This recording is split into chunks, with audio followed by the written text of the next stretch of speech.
Hari ini Komisi Pemberantasan Korupsi KPK menjadwalkan pemeriksaan terhadap Sekjen PDIP Hasto Kristianto sebagai tersangka dalam kasus dugaan suap dan perintangan penyidikan dalam kasus Harun Masiku.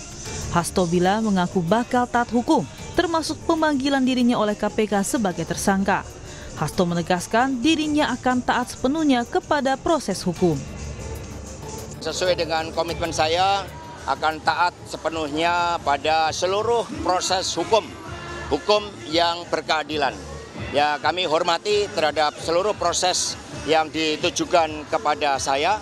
Saya punya kewajiban-kewajiban, bahkan saya juga sudah membaca hak-hak saya dalam status sebagai tersangka.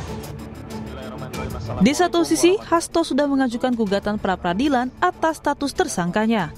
Komisi Pemberantasan Korupsi KPK merespon akan siap menghadapi pra-peradilan yang diajukan Hasto. KPK pun saat ini tengah fokus memeriksa Hasto sebagai tersangka.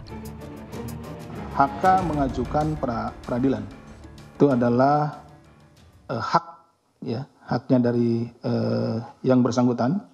Jadi kami tentunya nanti akan ada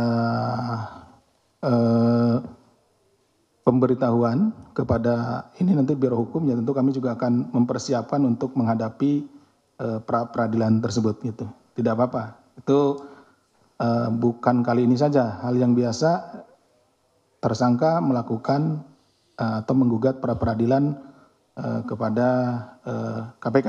Upaya paksa nanti lihat saja di hari Senin, ya kita tunggu apakah sudah cukup kecukupan alat buktinya dan lain-lainnya, tinggal kita tunggu.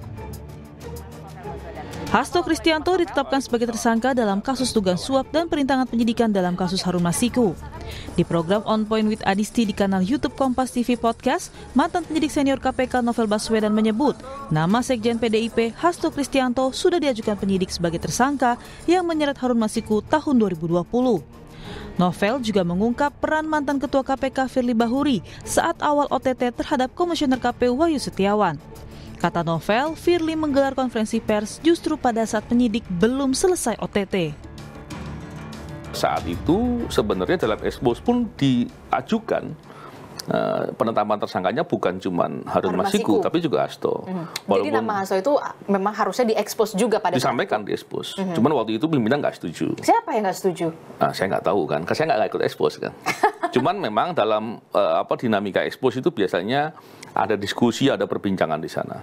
Tapi salah satu hal yang kemudian diputuskan itu adalah mungkin ya, saya nggak tahu persisnya. Cuman sepertinya waktu itu yang saya pahami dari cerita kawan-kawan itu adalah setelah Harun Masiku tertangkap baru dibahaslah soal Hasto. Prosesnya masih berjalan. Tiba-tiba pimpinan KPK ada yang menyampaikan. Dan pimpinan KPK-nya adalah orang yang punya pengalaman di KPK sebelumnya. Dia pernah jadi deputi dan dia paham mekanisme itu. Sebelumnya, Hasto Kristianto dijadwalkan dipanggil KPK pada 6 Januari lalu, namun absen karena alasan sudah adanya kegiatan rangkaian Hari Ulang Tahun PDI Perjuangan. Dalam kasus ini, KPK akan mendalami peran Hasto yang diduga kuat terlibat dalam pemberian suap untuk meloloskan Harun Masiku sebagai anggota DPR dari jalur pergantian antar waktu atau PAW. Dengan status tersangka, pihak Hasto juga sudah melayangkan gugatan pra-peradilan pada 10 Januari 2025. Tim Liputan, Kompas TV.